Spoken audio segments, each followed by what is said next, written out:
Hello, welcome back to Game Guy. Okay, so I'm here to review my second game. I'm hoping that my first review of Sonic and the Black Knight went pretty well. It was really fun to make. But this time I was thinking, do I review a really good game, a really bad game, or a bad game that I actually like? Well, I've decided to tackle probably one of the worst written Sonic games ever.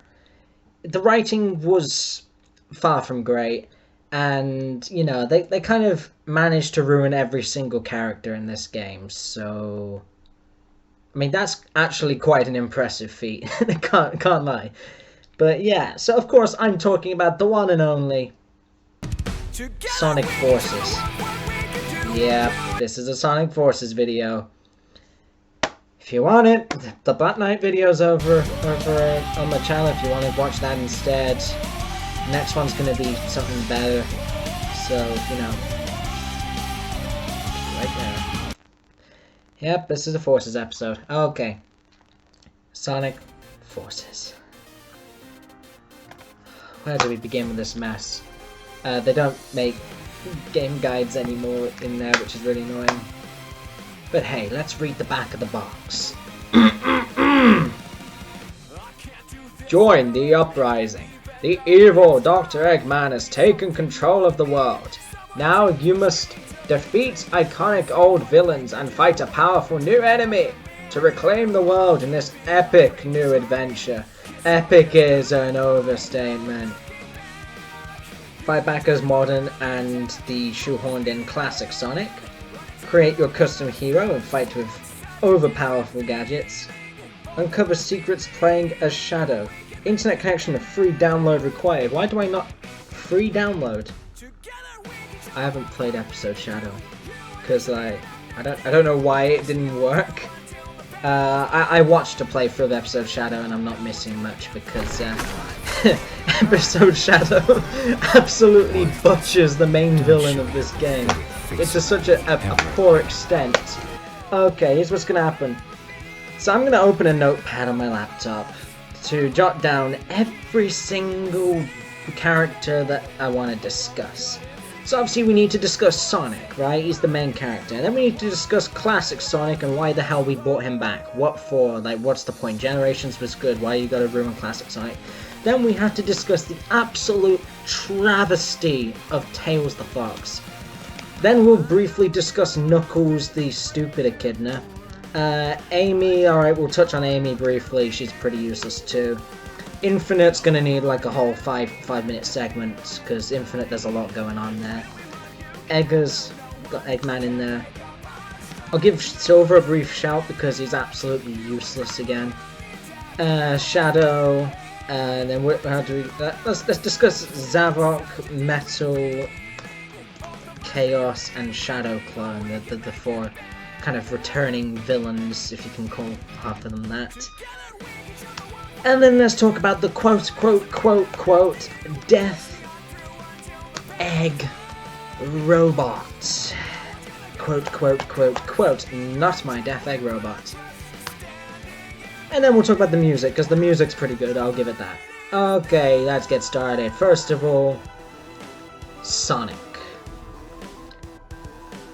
Okay, no, I'm gonna have to start with the whole story first. Alright, so the story is pretty, it starts alright, it starts alright. Sonic runs through Green Hill Zone at the start, it's the first level. It's every Sonic game ever. He gets to the town and it's like, oh, we're under attack, but who by? We don't know. Then Sonic gets his ass handed to him by these returning villains, Zavok, Metal, Sonic, Chaos, and Shadow. And then Infinite comes in and just absolutely batters Sonic. And it's like, oh no, Sonic died. So that's kind of the story, and I'm like, wow. Gutsy move, kill off your main character right at the start. Obviously, he's not going to be really dead. They can't do that in a Sonic game. Unless, if they made it non-canon to main storyline, they could do a spin-off where Sonic is dead. But yeah, no, so obviously Sonic gets captured, and it's kind of like, oh, okay, maybe he'll return at the end of the game. That'll probably work quite well.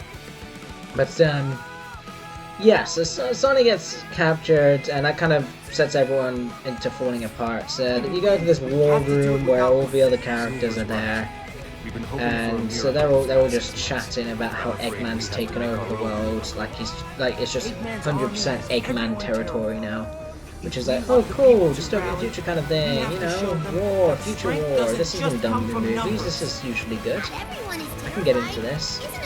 But then it becomes apparent quite quickly how bad the character dialogue is going to be. I mean, I've got to give a particular shout to Silver in this, but anyway. So then what happens is we get the, oh, I need to add him to my list, the custom character who we shall call the Avatar or something, or Rookie. It'll be one of those names. I'm going to go with Rookie. No, Popple.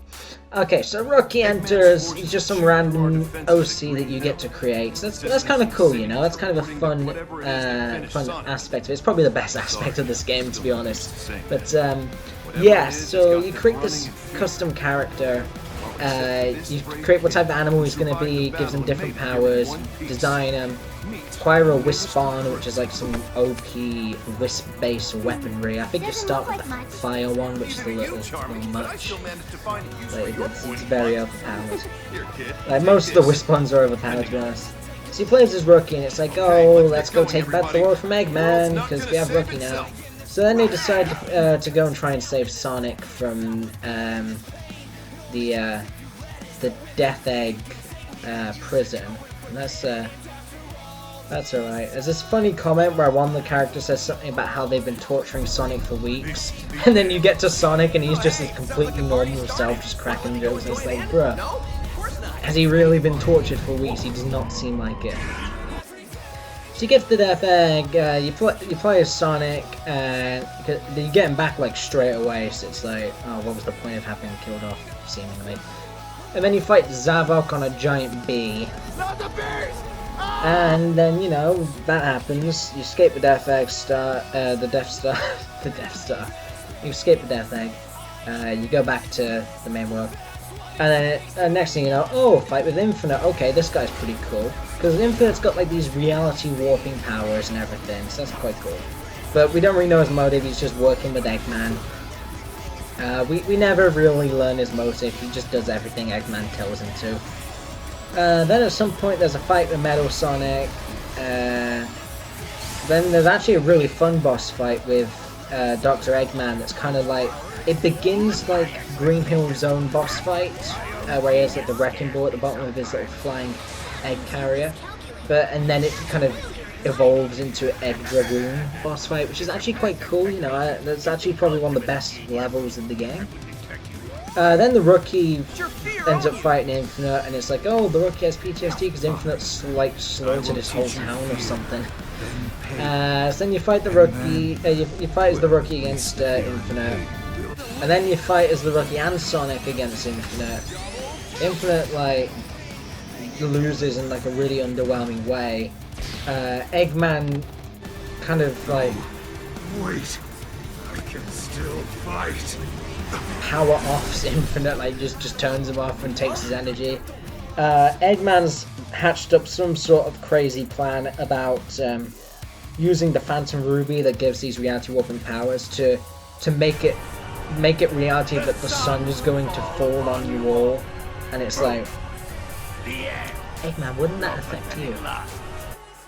The sun is falling out the sky. How are you not all burning to death? It's right in the atmosphere. What is going on? Anyway, yeah, so Eggman's just like, oh hey, this would be a good idea. Let's have the sun fall on everybody like he isn't gonna die. And then, you know, he decides to bring out his Death Egg robot, which is not the Death Egg robot.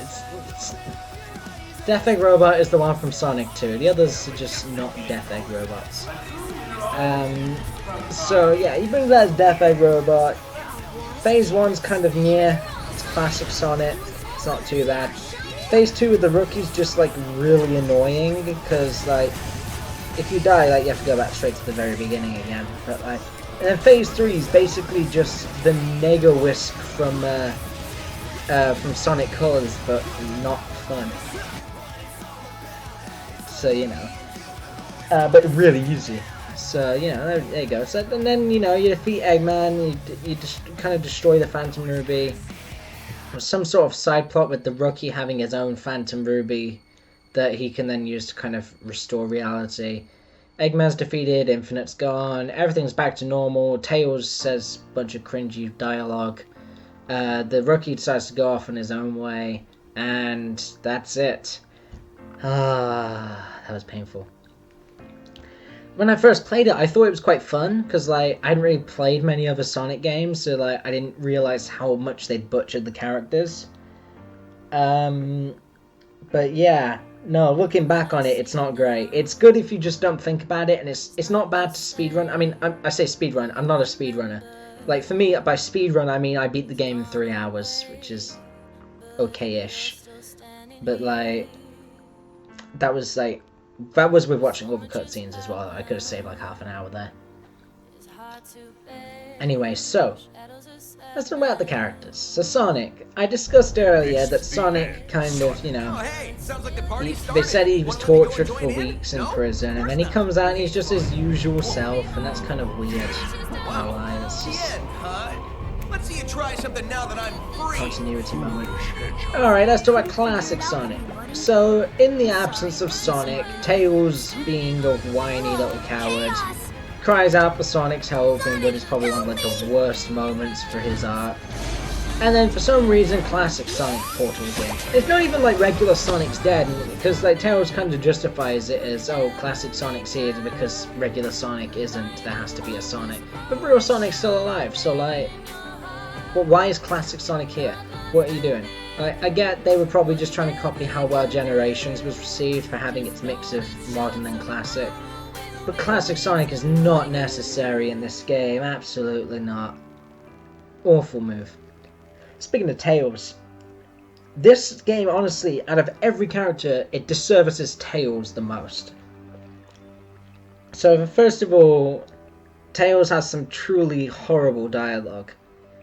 Like, I was all good, even on my first playthrough with the entire game, until right near the end, he decided to say true dat, and it was just, that was cringy. But okay, so Tails. So he sees his best friend Sonic get beat up really bad, and for some reason, I don't know, he forgets how to defend himself. So this is going to link with Chaos here. So Chaos is the weird little water guy from Sonic Adventure. And, you know, in Sonic Adventure, Tails had a boss fight against Chaos 4, okay? That's Chaos with 4 Chaos Emeralds, quite powerful, and Tails was fine. Tails in Forces comes across Chaos 0, Chaos with no Chaos Emeralds, and instantly cries out for Sonic's help. Sonic, help me! Honestly, like, he's supposed to be like this independent character now, but yes, he's Sonic's friend, but he doesn't depend on him, like, he's not just a sidekick. And then they go and do this with him. What were they thinking? Moving on to Knuckles. Knuckles. I don't know what they've been doing with Knuckles.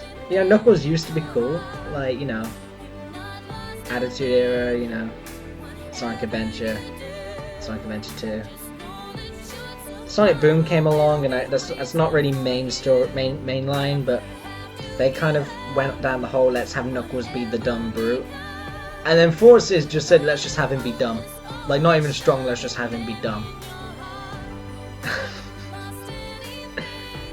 Oh man, he has this, like, there's this bit of dialogue with Vector where Vector says, "The Death Egg? Oh man, that's not good." And then Knuckles replies, "None of this is good, Vector. That's why it's called war." Oh my god, that is terrible, honestly. That is absolutely terrible. Like, no kidding. Like, the whole time, like, you just, like, you're playing, like, the rookie missions, and I swear, one of the missions, like, Mystic Jungle or something, you just have Knuckles and Amy yelling at each other over the comms, like, the entire level. Like, what's going on? Amy's just kind of useless because, like, she's trying to take charge, but she does a bad job at it. I think Eggman, we've already kind of gone over how bad his idea was this time. Like, it wasn't exactly, like, taking over the world, okay, that's an Eggman thing to do. dropping the sun on everybody. It's so stupid. It's genuinely so stupid. Like, Eggman's done some stupid stuff. I mean, in one game he kidnapped the princess 4 times over in a single storyline. But no, drop the sun on everyone. Genuinely one of the worst plots he's ever come up with. Then there's Silver, and Silver. Oh man.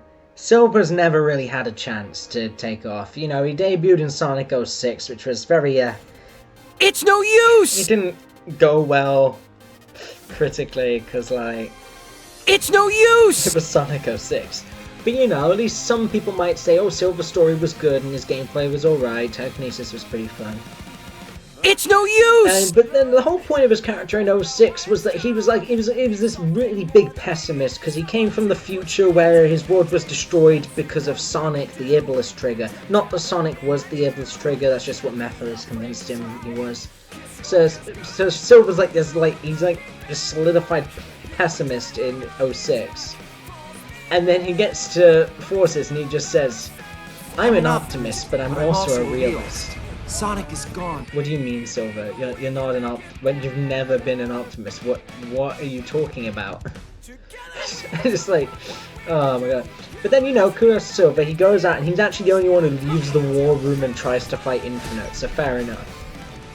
But then he just gets completely battered by Infinite, and it's like, bro, what? You're supposed to be stronger than this. You know, so he gets kind of screwed over on this one.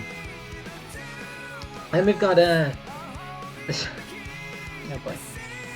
Zavok, Metal, Chaos, and Shadow. Alright, so I've done Chaos. So Chaos, he comes up to Tails, scares the living daylights out of Tails. Classic Sonic runs in and just destroys Chaos with like one shot. I don't know what they were doing. Shadow, oh, that's even worse. Because like, it's a Shadow clone that comes in, and then real Shadow comes in and one-shots him. And then real Shadow sticks around for about a couple of minutes and then runs away. And it's like, bro, what? I get they don't really want to write Shadow into games anymore, because like he's a difficult character to work around since they made him so edgy because of you know this thing here, this thing. But yeah, you know, since they made him so edgy, they've made him really hard to write, which is kind of wrong because he was good in 06. So like, I don't know what you're playing at. But they haven't really done a good Shadow storyline since, so they brought him in briefly. Episode Shadow was a disgrace. I'll talk about that when we get to Infinite. Alright, but yeah, so Shadow's like useless in this game. Then you get Metal, and it's like, Metal is literally just the final boss, the final Infinite fight, but just it's Metal. You just kind of run forward and then jump at him while dodging attacks. It's kind of bland. It's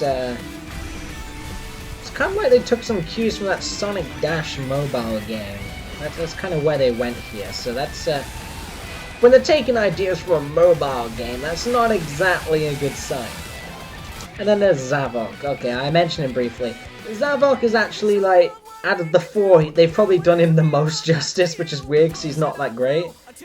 I mean, he debuted in Lost World as kind of the knockoff Bowser kind of thing in the knockoff Mario Galaxy Sonic game. But, you know, this game, it actually kept him close to his character. But I don't get why that boss fight had to go so hard. Like, why is that fight so much harder than the other boss fights? Like, it took me a while to figure out what exactly I was doing, because, like, you know, you have to stand, yeah, I didn't realize you actually have to just stand on the ground, and that you would jump up automatically when the giant bee that he's on smacks the ground. Like, I thought you had to jump yourself at the right time, it just wasn't working. Yeah, so, you know, they actually did alright with Zavok, so I'll give him a pass on that. But yeah, then there's the Rookie. Rookie's kind of interesting. Rookie doesn't have dialogue. They don't really explain that. I guess it's because they don't know if you're going to pick a male or female avatar, so it's like, oh. I mean, they could have programmed it to have both options available, but, you know, minimalism. The Rookie's alright. you know, it's fun to play as, fun to make, just fun for. It actually has some good storyline points, just no dialogue. And then there's Infinite. Oh boy. Okay, so I think Infinite's really cool. Honestly, he's one of my favorite Sonic villains, up with Mephiles and whatever. But like, I see his potential more than what actually happened. Because like potential-wise, you know, you got a character who can bend reality, and that's kind of cool. He's clearly carrying some sort of scars from his past, so you know he's kind of got that going for him. But then he dies really easily in what is essentially a carbon copy of the Metal Sonic boss fight, just with some slightly different powers involved. He dies really like anticlimactically, and then Episode Shadow happens. It's like, oh, Episode Shadow's gonna talk about Infinite's backstory. Ooh, nice. I want to know more about this character. Hey, you! You know you can hear me. You're captain of Squad Jackal, aren't you? Your squad was useless.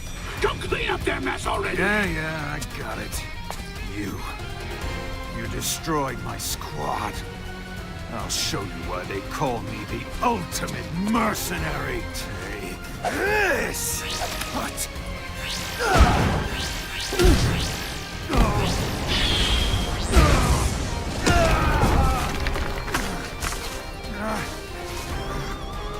Worthless. Don't show your pathetic face around me ever again. I'm shaking. Me. Afraid. Pathetic. Me. He's calling me weak. No, I am not weak. I'm not. I'm not weak. I am not weak.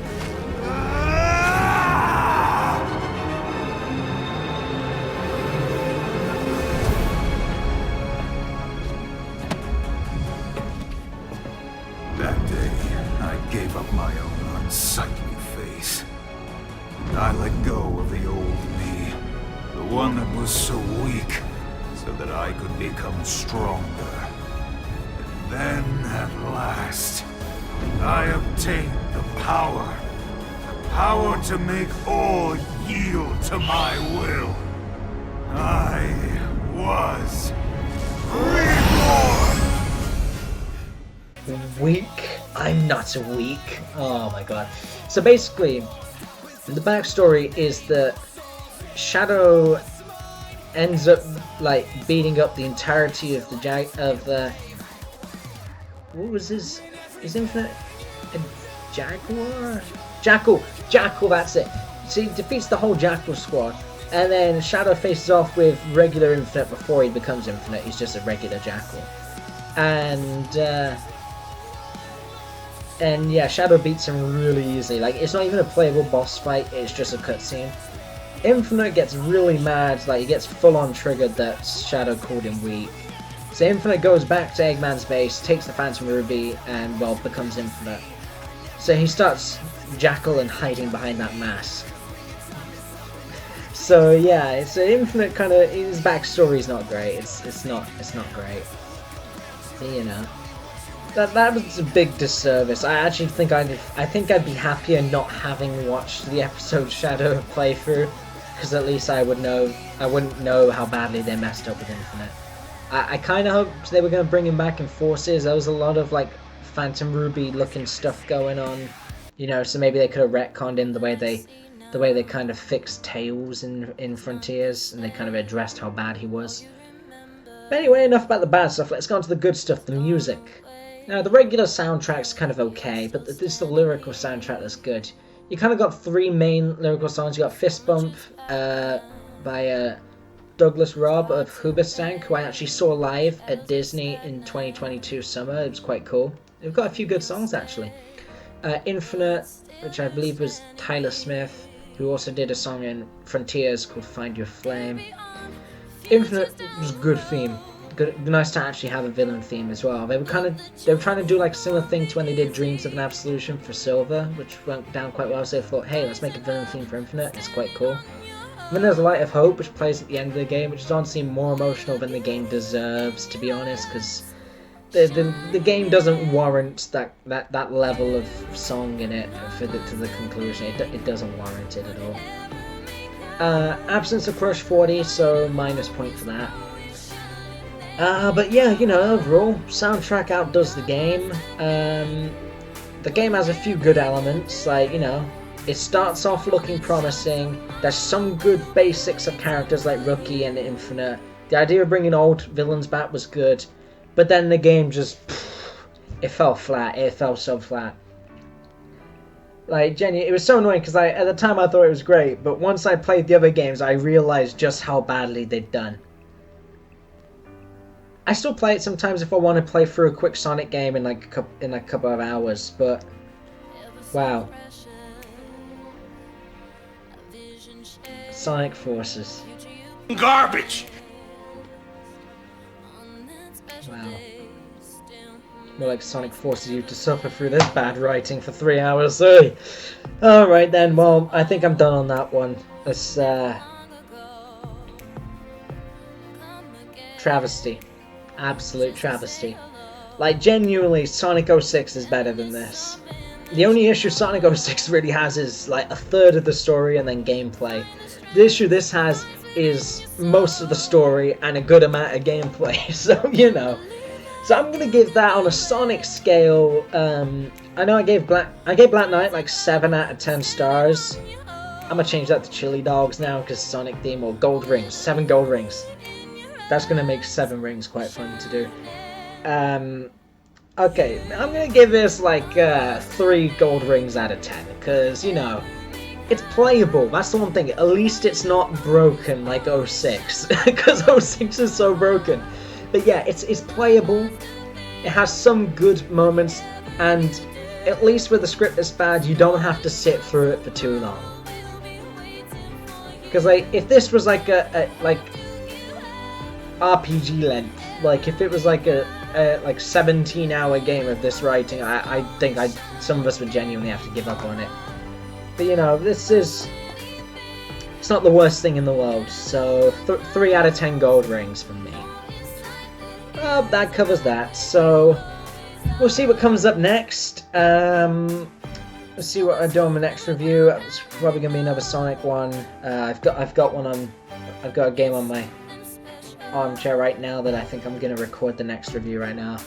But that's Sonic Forces for you. I mean, I'd say play it because it's not that bad. It's just, as its own thing, it's not too bad, but compared to other games, it's not great, and it's a little juvenile with its dialogue at some times. I still can't get over how Sonic said to classic Sonic, "It's been generations since I've seen you." I knew it was coming as well, but like, some of it was just appalling. Like, the writing was just not great. You know, it's not the worst thing in the world. I would still play it. I'm still glad I've played it, but you know, I'm not gonna actively avoid it because like it doesn't seem as bad as Rise of Lyric or something, but it's not great.